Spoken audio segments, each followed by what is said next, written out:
Assalamualaikum warahmatullahi wabarakatuh. Perkenalkan, nama saya Nur Fadila dari Universitas Muhammadiyah Mamuju, Fakultas Manajemen Ekonomi. Kali ini saya akan membahas tentang konsep akidah dalam Islam, di mana ada 4 pembahasan, yaitu pengertian akidah, ruang lingkup akidah, fungsi dan sumber akidah, dan prinsip-prinsip akidah. Pengertian akidah adalah intisari atau pokok dalam agama Islam, yang mana intinya adalah menegaskan bahwa Allah satu-satunya Tuhan dan satu-satunya yang berhak disembah atau diibadahi, menegaskan bahwa Nabi Muhammad SAW adalah utusan Allah yang harus diteladani oleh seorang muslim, serta mengetahui, meyakini, dan mengamalkan rukun Islam dan rukun iman. Sebagian besar umat Islam tentu sudah tidak asing lagi dengar kata akidah, karena istilah ini selalu muncul dalam pelajaran agama Islam. Namun, tidak semua orang memahami dengan benar apa itu akidah dan fungsinya dalam kehidupan. Secara umum, pengertian akidah adalah ikatan atau keyakinan yang kuat pada seorang terhadap apa yang diyakinkannya. Dalam Islam, akidah mencakup iman kepada Allah Subhanahu wa Ta'ala dan sifat-sifatnya. Secara bahasa, akidah dapat diartikan sebagai ikatan atau kepercayaan. Sedangkan dari segi akidah adalah keyakinan yang kuat terhadap suatu zat tanpa ada keraguan sedikit pun. Pembahasan kedua yaitu ruang lingkup akidah. Ruang lingkup akidah terbagi dari 4, yaitu ilahiyat. Ilahiyat yaitu pembahasan hal-hal yang berkaitan dengan urusan ketuhanan, khususnya membahas Allah Subhanahu wa Ta'ala. Yang kedua, nubuwat. Nubuwat yaitu pembahasan hal-hal yang berkaitan dengan utusan Allah atau Nabi dan Rasul Allah. Yang ketiga, ruhaniyat.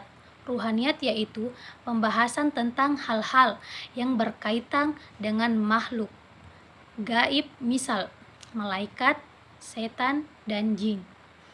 Yang keempat, syam'iyat. Syam'iyat yaitu pembahasan tentang hal-hal yang berkaitan dengan dunia gaib, misal surga, neraka, kuburan, dan lain-lain.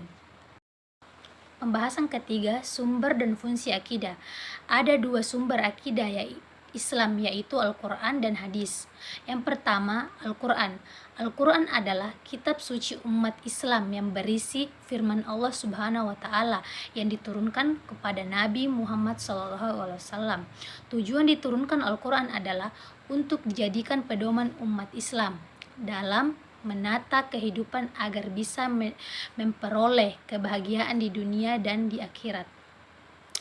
Yang kedua, dalam Al-Quran terdapat banyak petunjuk-petunjuk, keterangan, konsep baik yang bersifat global maupun yang bersifat terinci.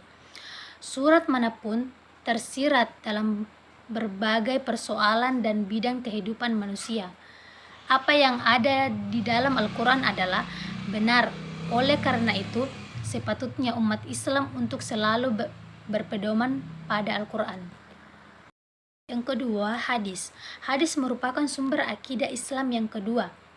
Menurut bahasa, hadis merupakan sesuatu yang baru yang menunjukkan sesuatu dekat atau waktu singkat. Menurut istilah syara adalah hal-hal yang datang dari Rasulullah SAW, baik dalam bentuk ucapan, perbuatan, maupun perlakuan. Fungsi akidah bisa kita ibaratkan sebagai pondasi atau dasar untuk mendirikan bangunan. Semakin tinggi bangunan yang akan didirikan, harus semakin kokoh pula pondasi yang dibuat. Kalau pondasinya lemah, maka bangunan tersebut akan cepat ambruk. Seseorang yang memiliki akidah yang kuat pasti akan melaksanakan ibadah dengan tertib, memiliki akhlak yang mulia, dan memuamalatkan dengan baik. Ibadah seseorang tidak akan diterima oleh Allah kalau tidak dilandasi dengan akidah. Seseorang tidaklah dinamai berakhlak mulia bila tidak memiliki akidah yang benar. Itulah mengapa Rasulullah SAW selama 13 tahun periode Mekah memusatkan dakwanya untuk membangun akidah yang benar dan kokoh, sehingga bangunan Islam dalam mudah bisa berdiri diperoleh Madinah, dan bangunan itu akan terhalang terus sampai hari akhir kiamat itu bisa atau terjadi. Pembahasan yang terakhir yaitu prinsip-prinsip akidah.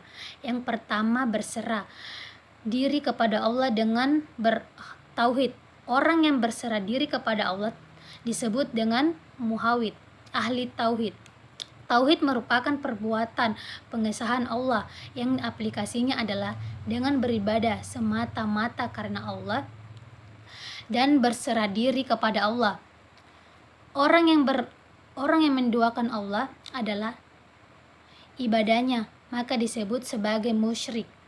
2. Taat kepada Allah.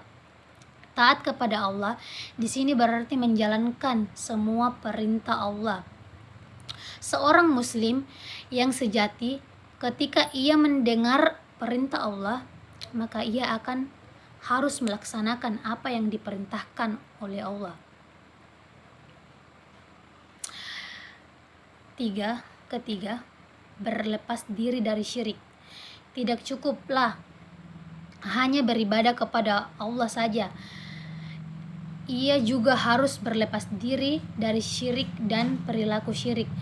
Prinsip seseorang muslim adalah ia meyakini batinnya kesyirikan dan ia pun mengkafirkan orang-orang musyrik.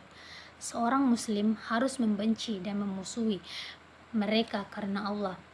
Prinsip seorang muslim yaitu mencintai apa dan siapa yang Allah cintai dan membenci apa dan siapa Allah yang membenci.